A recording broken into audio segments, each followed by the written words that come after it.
Pela fé, Enoque foi arrebatado. Grifa lá, amado, grifa lá. Está no céu vivo. Pela fé, Enoque foi arrebatado. Vou dar uma coisa aqui. Mas como que o sistema diz que Enoque foi arrebatado? Ora, foi arrebatado ou foi transladado? Não é possível que eles estudaram tanto e não sabem a diferença de arrebatado para transladado? Não é possível.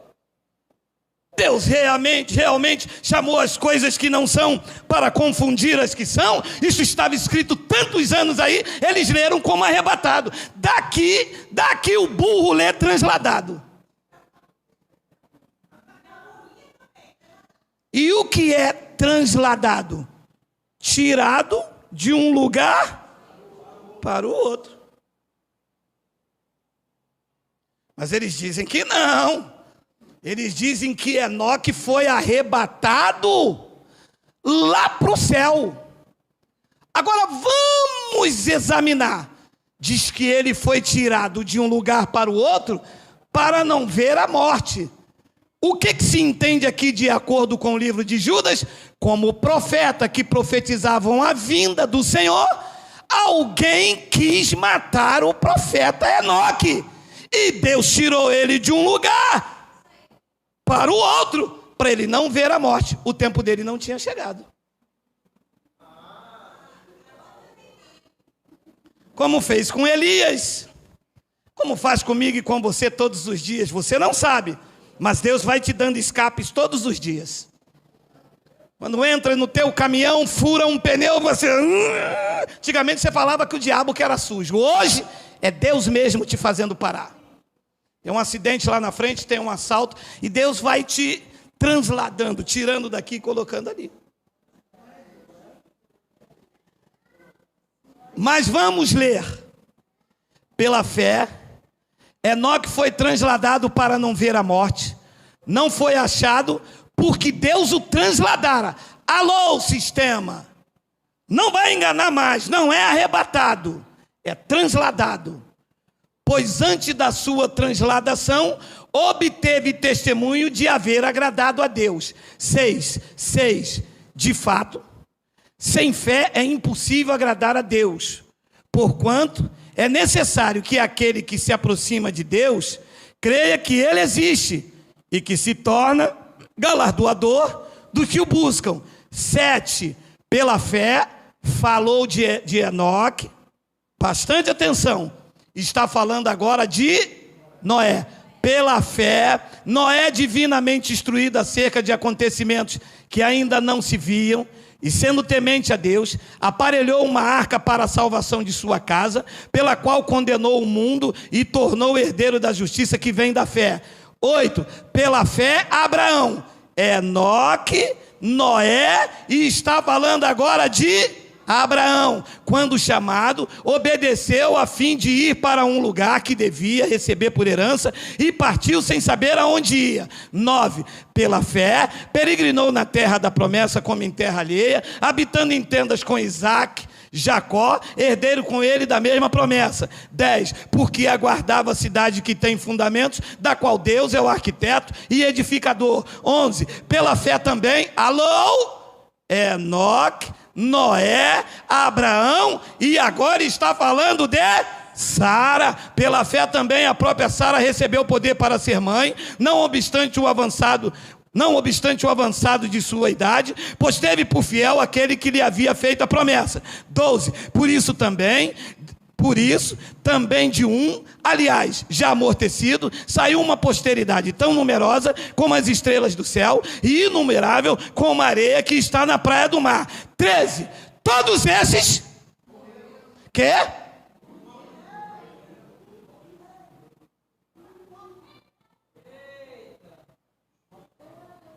Ora, falou de Enoque, falou de Abraão, falou de Noé, falou de Sara. todos esses morreram? Ou Enoque está vivo? Aqui está dizendo que morreram. Enoque morreu? Aqui diz que morreu. Abraão morreu? Aqui diz que morreu. Como afirma o sistema religioso dizendo que Enoque está vivo lá no céu? Ui! Não está vivo. A não ser que esta palavra é uma mentira. A não ser que toda a carta dos Hebreus é fictício. A não ser que Paulo mentiu. A não ser que a minha vida cristã é uma mentira. Porque eu estou crendo numa falácia. Se o sistema afirma que Enoque está vivo. Pegou aí? Não, você pegou?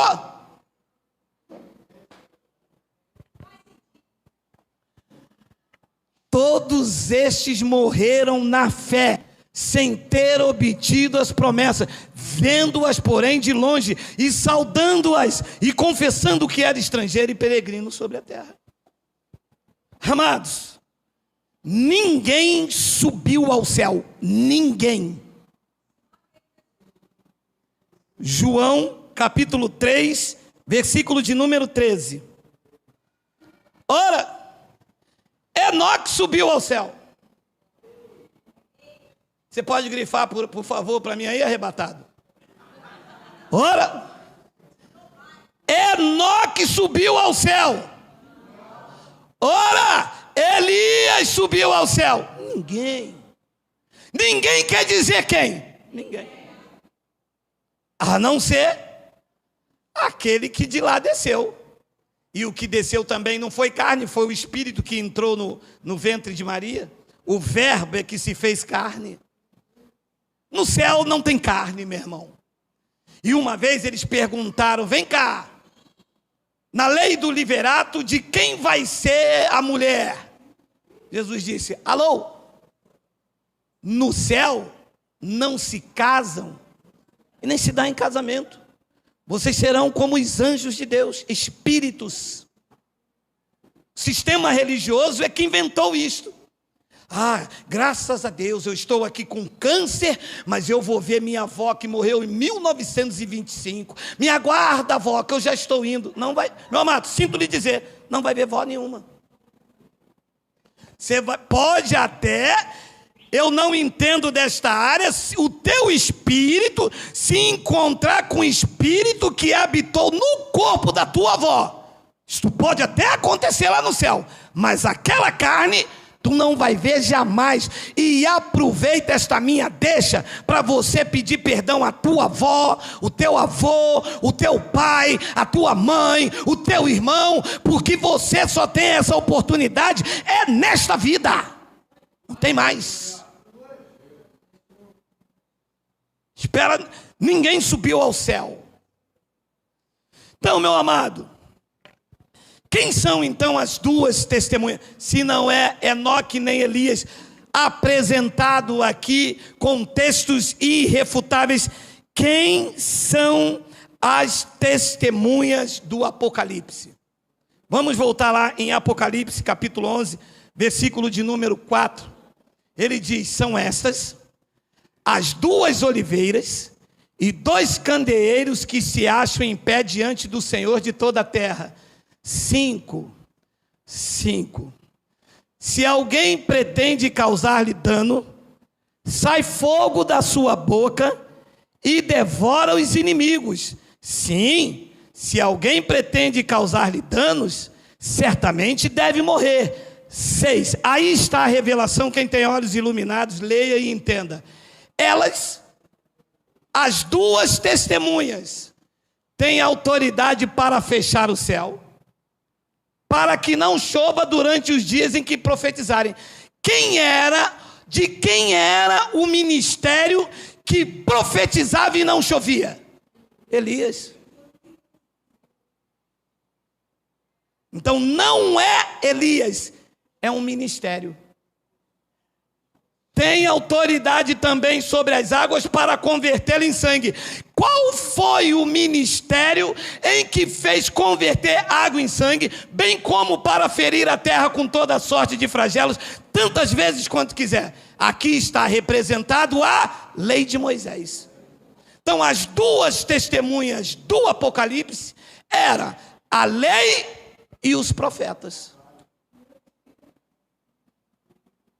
dando testemunha da graça que iria se estabelecer com a queda do templo. Tu te lembras do monte da transfiguração? Lembras? Tem aí, Miguel, Mateus 17, versículo 1. Coloca Mateus 16, 27 e 28. Coloca Mateus, porque o Filho do Homem há de vir na glória de seu Pai com os seus anjos, e então retribuirá cada um conforme as suas obras. Os gentios não têm obra, o juízo era para os judeus. Versículo 28. Em verdade vos digo que alguns há dos que aqui se encontram, não é aqui no Brasil, é lá, que de maneira nenhuma passarão pela morte até que vejam ver o Filho do Homem no seu reino. Então, os que estavam lá iriam ver o Filho do Homem vir no seu reino. 6 dias desse evento se passaram. Mateus 17, versículo 1. 6 dias depois de Jesus ter falado aquilo, tomou Jesus consigo a Pedro, Tiago e João. Quem eram esses homens? Os apóstolos da circuncisão.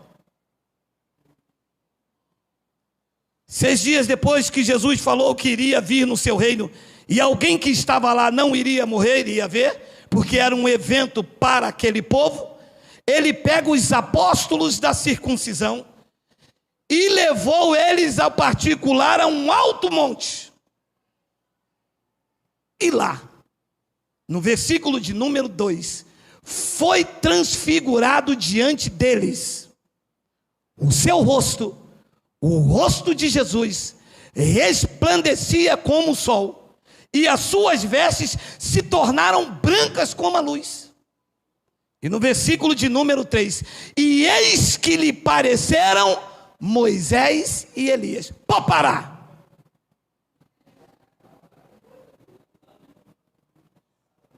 Se não ver isto aqui com os olhos de revelação, toda a Bíblia está errada. Jesus está debaixo de uma grande encrenca.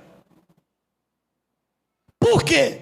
Porque a ele e aos judeus era proibido consultar os mortos.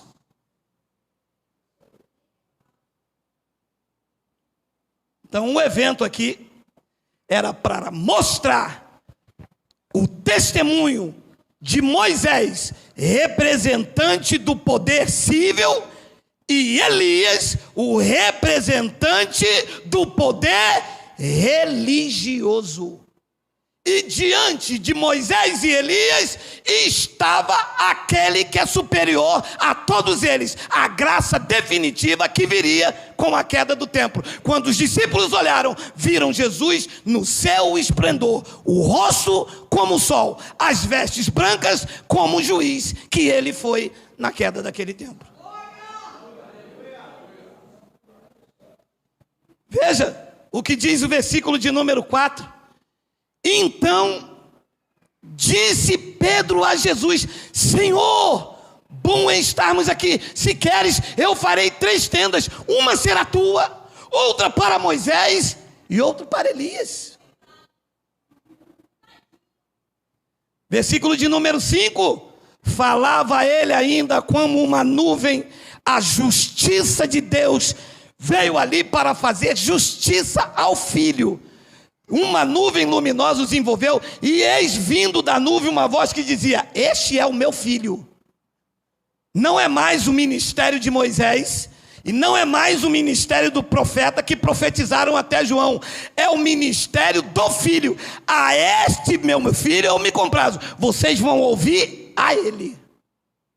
Então Jesus estava ali pegando o profeta Elias, representante do poder religioso, onde os profetas os veneravam, o tinha como um dos maiores profetas que fez e aconteceu em Israel, e Moisés, o líder do poder civil, foram testemunha da graça que haveria de chegar.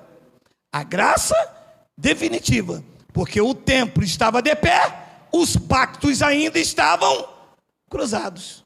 Então disse Paulo em Romanos capítulo 3, versículo 21, olha lá, mas agora, sem lei, o que se manifestou? A justiça de Deus.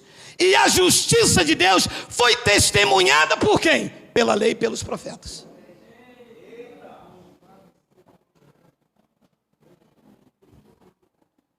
Então, para que a justiça de Deus acontecesse, tinha que ter testemunha. Nada em Israel se fazia sem testemunha. Foi Paulo que disse, pela boca de duas testemunhas, toda questão será resolvida. Haveria um juízo sobre Israel, tinha que ter testemunha para que a sentença fosse executada. Quem foi as testemunhas? Disse Paulo, a lei e os profetas. Representado por Elias, não era Elias, ele não estava vivo. Era uma representação como o poder religioso e Moisés como o poder civil. Disse Paulo no versículo 22, justiça de Deus não é mais das obras da lei, mas justiça de Deus mediante a fé em Jesus Cristo, para todos os que creem, porque não há distinção. 23, pois todos pecaram e carecem da glória de Deus. 24, sendo justificado gratuitamente por sua graça, mediante a redenção que há em Cristo Jesus. 25, a quem Deus propôs no seu sangue, como propiciação, mediante a fé, para manifestar a sua justiça, por ter Deus, na sua tolerância, deixado impune os pecados anteriormente cometidos. A palavra 26 é linda, tendo em vista a manifestação da sua justiça no futuro. Então, a manifestação da sua justiça, disse Paulo, foi nos dias de Paulo, foi naquela geração, ou num futuro ainda incerto. Está escrito lá que é no tempo presente. No tempo presente de quem? De Paulo, dos discípulos, de João e de todos os que viveram naquela geração. Está claro ou não está claro? Está claro. Tendo em vista a manifestação da sua justiça no tempo presente, para ele mesmo ser justo e justificador daquele que tem fé em Jesus. As duas testemunhas do Apocalipse eram a lei e os profetas. E como eles andavam por aquilo que viam, nós andamos por fé. Jesus vai num monte, se transfigura, mostra o seu esplendor diante de Moisés, diante de Elias, que eram testemunhas da justiça que se manifestou naquele tempo presente. Não tem ninguém vivo no céu. No céu não entra carne. O céu é a morada dos espíritos justificados. No céu não tem ninguém morto. Deus não é Deus de mortos. Quando você deixar esta habitação, esta carne voltará ao pó, não é aos céus, e o teu espírito voltará para Deus. Foi o que Paulo ensinou em Filipenses capítulo 3, versículo de número 20, 5 minutos para terminar. Olha lá. Hoje é empadão, meu amado. Pois a nossa pátria é o Brasil. Pois a nossa pátria está nos céus, de onde também, e eles estavam antes do ano 70, aguardando, nós passamos, estamos apenas esperando este corpo voltar ao pó, pois a nossa pátria está nos céus, de onde também aguardamos o Salvador, o Senhor Jesus Cristo. E o 21 é lindo, olha lá, o qual, disse Paulo, antes da justiça se manifestar, transformará. Olhando daqui eu digo, já transformou. O qual transformará o nosso corpo de humilhação. O corpo de humilhação era que os espíritos dormiam antes da justiça se manifestar.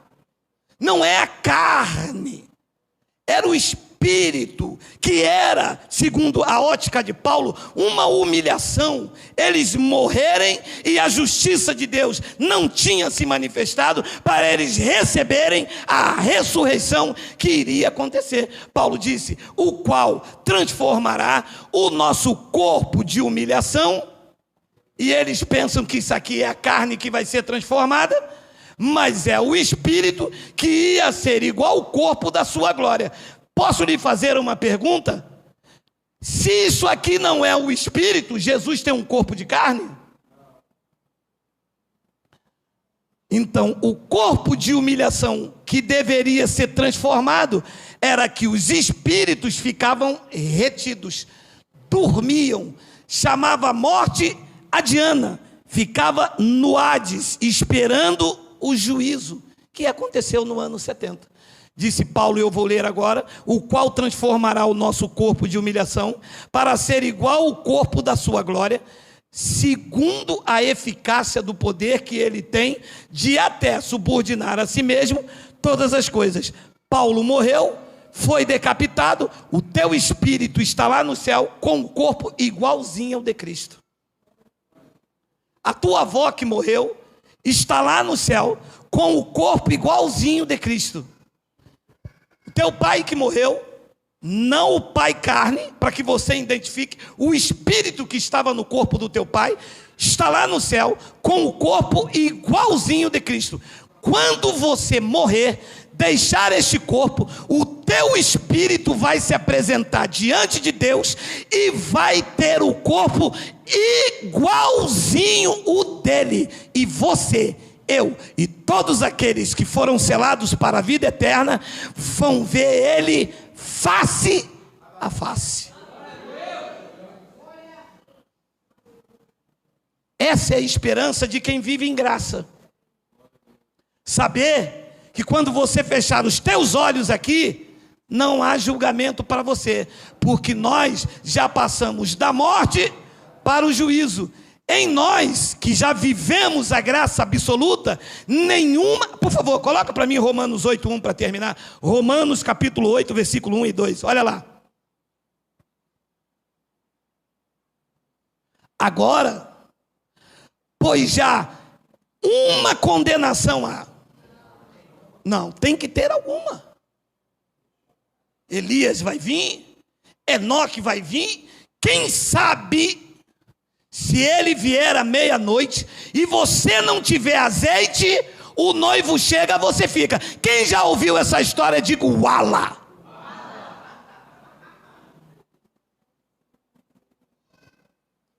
Isso já era nas nossas vidas. A lei e os profetas testemunharam a justiça de Deus. A justiça de Deus se manifestou. E agora... nenhuma condenação há para os que estão em Cristo Jesus. Quem aqui está em Cristo Jesus, diga Abba Pai. Sabe quantas condenação há para você? Nenhuma. A justiça já se manifestou. Ora, o que é que eu estou fazendo então? Vou lhe dizer. Está nesta terra para cumprir os teus dias. Viva com sabedoria. Viva com temor no Espírito Santo. Ame o teu próximo como a ti mesmo, para viver uma vida de prosperidade, de paz e de harmonia com você, com o teu próximo e com o teu Criador. Porque mais dias ou menos dias, no tempo determinado pelo Pai, o teu espírito vai deixar esta habitação aí. E quando o espírito sair, uns saem pela batida de um carro, outros para o coração, outro espírito sai e deixa dormindo, outros, não importa. Quando cumprires o teu dia determinado pelo Pai, o teu espírito que veio a esta terra, revestido por este corpo, vai se apresentar diante do Pai, e você vai ter o corpo glorificado, igualzinho o dele, e você vai vê-lo face a face, e estará com ele para a eternidade. É isto.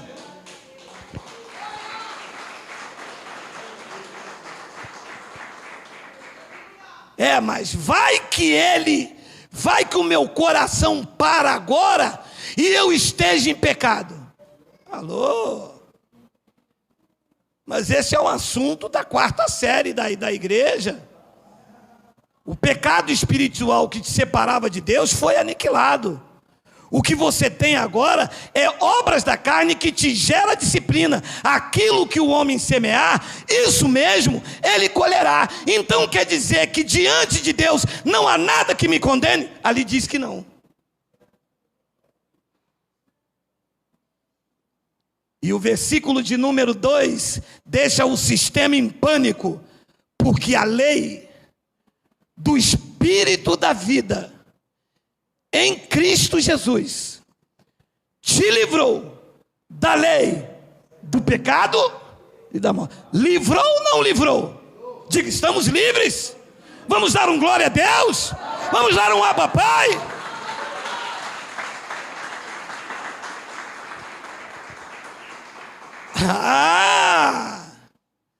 Era isso que eu queria ouvir. Porque quando eu sair daqui, Gerardo, mas eu vou melar a fuça. Vai lá. Mas você mela a fuça, você mela a sobrancelha, você mela o ouvido, mas rebenta a fuça na parede, e amanhã não vem aqui me pedir dinheiro para remédio não, tá? Meu amado, de Deus não se deixe escarnecer. Aquilo que o homem semear, isso mesmo ele colherá. Você foi regenerado no teu espírito, você foi selado, você foi transformado. O seu prazer não é mais em libertinagem, é uma nova criatura. O teu prazer está no Senhor.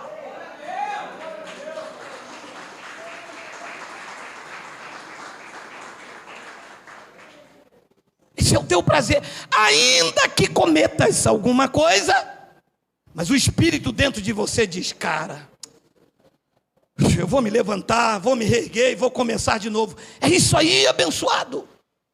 Nada pode te deter. A lei do Espírito da vida em Cristo já te livrou da lei do pecado e da morte. Amado, Deus não é um Deus de mortos. Nós somos a carta escrita pelo Deus vivente. Já passamos da morte para a vida. A morte espiritual já foi vencida. A morte não nos separa mais de Deus. Eu vou repetir: a morte não nos separa mais de Deus. E eu termino com Romanos 8, 38 e 39. Porque eu estou bem certo de que nem a morte, nem a vida, nem os anjos, nem os principados, nem as coisas do presente, nem do porvir, nem os poderes, 39, nem a altura, nem a profundidade, nem qualquer outra criatura, incluindo os pastores, poderá separar-nos do amor de Deus que está em Cristo Jesus, o nosso Senhor. Quem recebe esta palavra, diga Abba Pai. Diga glória a Deus. Diga glória a Deus. Amados, por favor, senão eu jogo água em vocês e batizo vocês com um copo d'água. Quem pode separar vocês do amor de Deus nesta terra? Tem alguém que pode, segundo esta palavra? Ninguém pode.